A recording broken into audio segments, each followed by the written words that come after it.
It's day 62 of our Bible reading plan, and we're reading Exodus chapter 31, Exodus chapter 32, Job chapter 22, Job chapter 23, Job chapter 24, Mark chapter 4, verse 10 to verse 25, 1 Corinthians chapter 10, verse 14 to verse 22, and Psalms chapter 62. We're reading from the Berean Standard Bible. Then the Lord said to Moses, See, I have called by name Bezalel, son of Uri, the son of Hor, of the tribe of Judah, and I have filled him with the Spirit of God, with skill, ability, and knowledge in all kinds of craftsmanship, to design artistic works in gold, silver, and bronze, to cut gemstones for settings, and to carve wood, so that he may be a master of every craft. Moreover, I have selected Oholiab, son of Ahisamach, of the tribe of Dan, as his assistant. I have also given skill to all the craftsmen, that they may fashion all that I have commanded you: the tent of meeting, the ark of the testimony, and the mercy seat upon it, and all the other furnishings of the tent, the table with its utensils, the pure gold lampstand with all its utensils, the altar of incense, the altar of burnt offering with all its utensils, and the basin with its stand, as well as the woven garments, both the holy garments for Aaron the priest and the garments for his sons to serve as priests. In addition to the anointing oil and fragrant incense for the holy place, they had to make them according to all that I have commanded you. And the Lord said to Moses, Tell the Israelites, surely you must keep my Sabbath, for this will be a sign between me and you for the generations to come, so that you may know that I am the Lord who sanctifies you. Keep the Sabbath, for it is holy to you. Anyone who profanes it must surely be put to death. Whoever does any work on that day must be cut off from among his people. For 6 days work may be done, but the seventh day is a Sabbath of complete rest, holy to the Lord. Whoever does any work on the Sabbath day must surely be put to death. The Israelites must keep the Sabbath, celebrating it as a permanent covenant for the generations to come. It is a sign between me and the Israelites forever. For in 6 days the Lord made the heavens and the earth, but on the seventh day he rested and was refreshed. When the Lord had finished speaking with Moses on Mount Sinai, he gave him the two tablets of the testimony, tablets of stone inscribed by the finger of God. Exodus chapter 32. Now, when the people saw that Moses was delayed in coming down from the mountain, they gathered around Aaron and said, Come, make us gods who will go before us. As for this Moses who brought us up out of the land of Egypt, we do not know what has happened to him. So Aaron told them, Take off the gold earrings that are on your wives and sons and daughters, and bring them to me. Then all the people took off their gold earrings and brought them to Aaron. He took the gold from their hands, and with an engraving tool, he fashioned it into a molten calf. And they said, These, O Israel, are your gods, who brought you up out of the land of Egypt. When Aaron saw this, he built an altar before the calf and proclaimed, Tomorrow shall be a feast to the Lord. So the next day they arose, offered burnt offerings, and presented peace offerings. And the people sat down to eat and drink, and got up to indulge in revelry.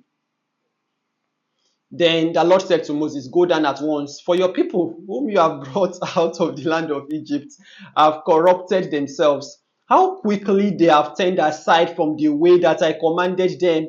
They have made for themselves a molten calf, and have bowed down to it.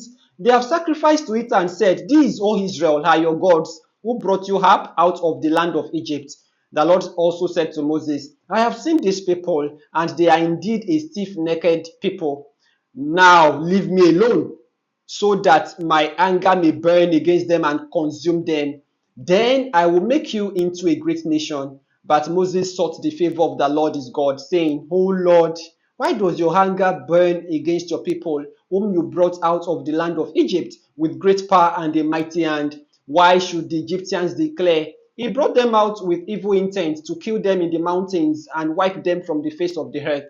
Turn from your fierce anger and relent from doing harm to your people.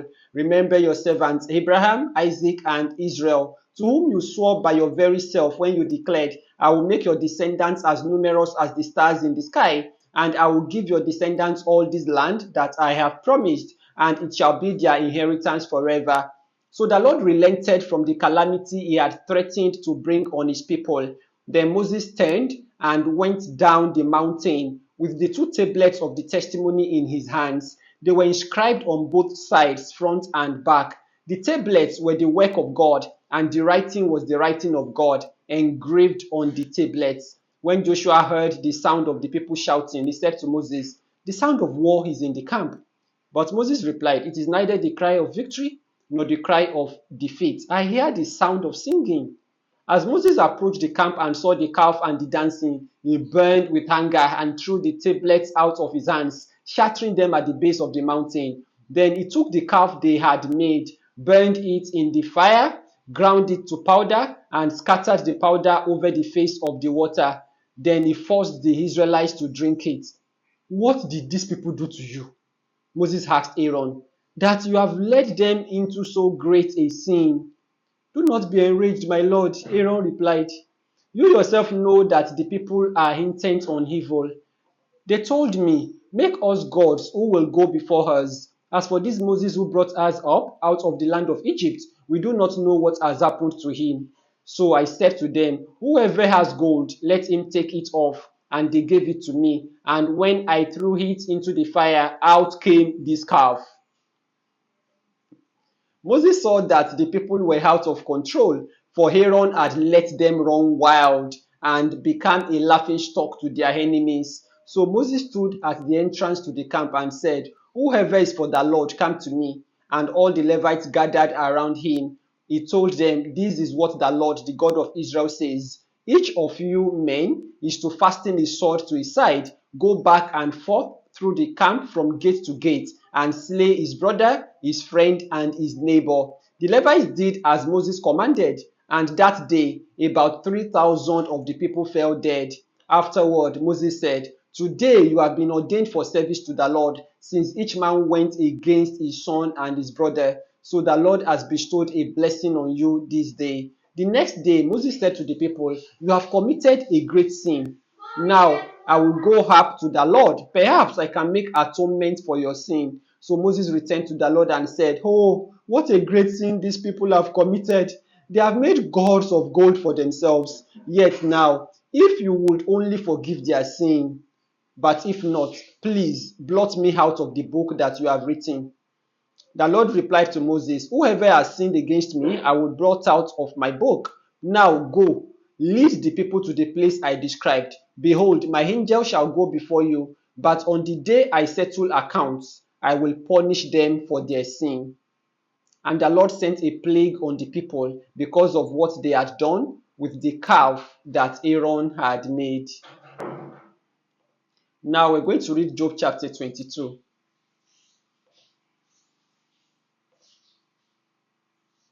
Then Eliphaz the Temanite replied, "Can a man be of use to God? Can even a wise man benefit him? Does it delight the Almighty that you are righteous? Does it profit if your ways are blameless? Is it for your reverence that he rebukes you and enters into judgment against you? Is not your wickedness great? Are not your iniquities endless? For you needlessly demanded security from your brothers and deprived the naked of their clothing. You gave no water to the weary and withheld food from the famished, while the land belonged to a mighty man, and a man of honor lived on it. You sent widows away empty-handed, and the strength of the fatherless was crushed. Therefore snares surround you, and sudden peril terrifies you. It is so dark you cannot see, and the flood of water covers you. Is not God as high as the heavens? Look at the highest stars, how lofty they are. Yet you say, what does God know? Does he judge through thick darkness? Thick clouds veil him, so he does not see us as he traverses the vault of heaven. Will you stay on the ancient path that wicked men have trod? They were snatched away before their time, and their foundations were swept away by a flood. They said to God, "Depart from us. What can the Almighty do to us?" But it was he who filled their houses with good things. So I stay far from the counsel of the wicked. The righteous see it and are glad. The innocent mock them. Surely our foes are destroyed, and fire has consumed their excess. Reconcile now and be at peace with him. Thereby good will come to you. Receive instruction from his mouth and lay up his words in your heart. If you return to the Almighty, you will be restored. If you remove injustice from your tents and consign your gold to the dust and the gold of Ophir to the stones of the ravines, then the Almighty will be your gold and the finest silver for you. Surely then you will delight in the Almighty and lift up your face to God. You will pray to him and he will hear you and you will fulfill your vows. Your decisions will be carried out and light will shine on your ways. When men are brought low and you say, lift them up, then he will save the lowly. He will deliver even one who is not innocent, rescuing him through the cleanness of your hands. Job chapter 23. Then Job answered, even today, my complaint is bitter. His hand is heavy despite my groaning. If only I knew where to find him so that I could go to his seat. I would plead my case before him and fill my mouth with arguments. I would learn how he would answer and consider what he would say. Would he contend with me in his great power? No, he would certainly take note of me. Then an upright man could reason with him, and I would be delivered forever from my judge. If I go east, he is not there, and if I go west, I cannot find him. When he is at work in the north, I cannot behold him. When he turns to the south, I cannot see him. Yet he knows the way I have taken. When he has tested me, I will come forth as gold. My feet have followed in his tracks. I have kept his way without turning aside. I have not departed from the command of his lips. I have treasured the words of his mouth more than my daily bread. But he is unchangeable, and who can oppose him? He does what he desires. For he carries out his decree against me, and he has many such plans. Therefore, I am terrified in his presence. When I consider this, I fear him. God has made my heart faint. The Almighty has terrified me. Yet I am not silenced by the darkness, by the thick darkness that covers my face. Job chapter 24. Why does the Almighty not reserve times for judgment? Why may those who know him never see his days? Men move boundary stones, they pasture stolen flocks, they drive away the donkey of the fatherless and take the widow's ox in pledge. They push the needy off the road and force all the poor of the land into hiding. Indeed, like wild donkeys in the desert, the poor go to work foraging for food. The wasteland is food for their children. They gather fodder in the fields and glean the vineyards of the wicked. Without clothing, they spend the night naked. They have no covering against the cold. Drenched by mountain rains, they huddle against the rocks for want of shelter. The fatherless infant is snatched from the breast. The nursing child of the poor is seized for a death. Without clothing, they wander about naked. They carry the sheaves, but still go hungry. They crush olives within their walls. They tread the wine presses, but go thirsty. From the city, men groan, and the souls of the wounded cry out. Yet, God charges no one with wrongdoing. Then there are those who rebel against the light, not knowing its ways or staying on its paths. When daylight is gone, the murderer rises to kill the poor and needy. In the night, he is like a thief. The eye of the adulterer watches for twilight, thinking no eye will see me. He covers his face. In the dark, they dig through houses. By day, they shut themselves in, never to experience the light. For to them, deep darkness is their morning. Surely they are friends with the terrors of darkness. They are but foam on the surface of the water. Their portion of the land is cursed, so that no one turns toward their vineyards. As drought and heat consume the melting snow, so Sheol steals those who have sinned. The womb forgets them, the worm feeds on them, they are remembered no more. So injustice is like a broken tree. They prey on the barren and childless, and show no kindness to the widow. Yet by his power, God drags away the mighty. Though rising up, they have no assurance of life. He gives them a sense of security, but his eyes are on their ways. They are exalted for a moment, then they are gone. They are brought low and gathered up like all others. They are cut off like heads of grain. If this is not so, then who can prove me a liar and reduce my words to nothing. Now we're going to read Mark chapter 4, verse 10 to verse 25.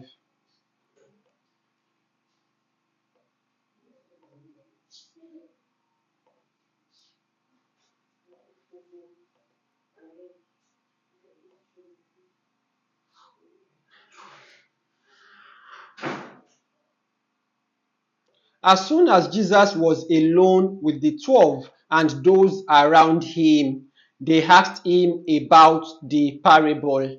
He replied, "The mystery of the kingdom has been given to you, but to those on the outside, everything is expressed in parables, so that they may be ever seeing, but never perceiving, and ever hearing, but never understanding. Otherwise, they might turn and be forgiven." Then Jesus said to them, "Do you not understand this parable? Then how will you understand any of the parables?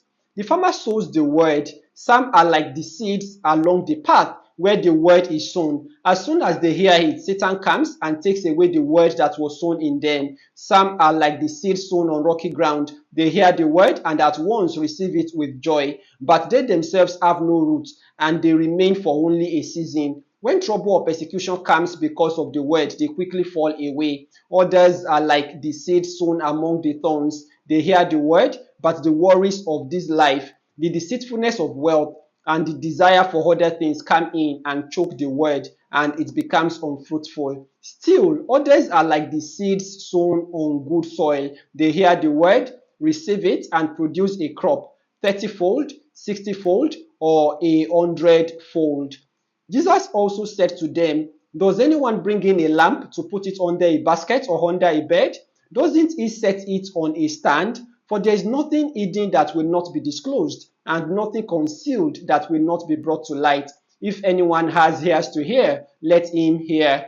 He went on to say, "Pay attention to what you hear. With the measure you use, it will be measured to you, and even more will be added to you. For whoever has will be given more, but whoever does not have, even what he has, will be taken away from him."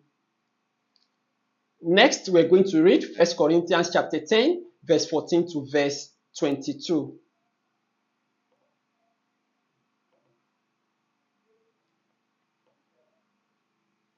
"Therefore, my beloved, flee from idolatry. I speak to reasonable people. Judge for yourselves what I say. Is not the cup of blessing that we bless a participation in the blood of Christ? And is not the bread that we break a participation in the body of Christ? Because there is one loaf.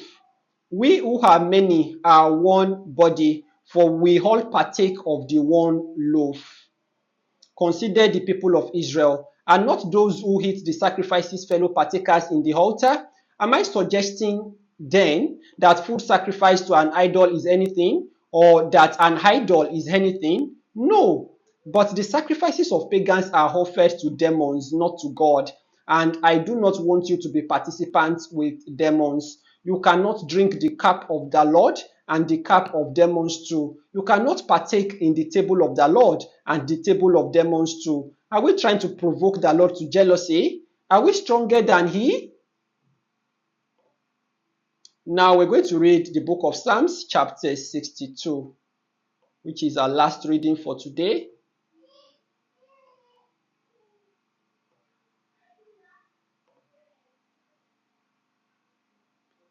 "In God alone my soul finds rest. My salvation comes from him. He alone is my rock and my salvation. He is my fortress. I will never be shaken.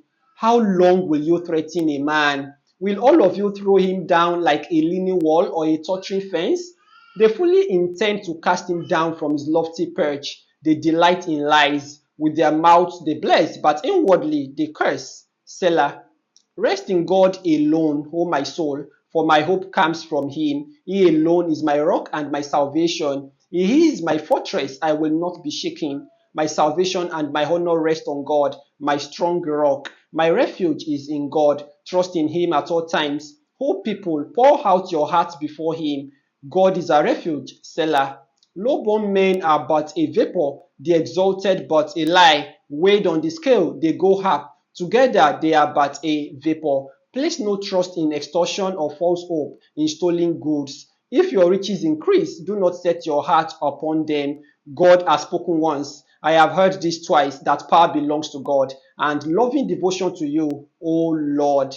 For you will repay each man according to his deeds. May the Lord bless the reading and hearing of his word.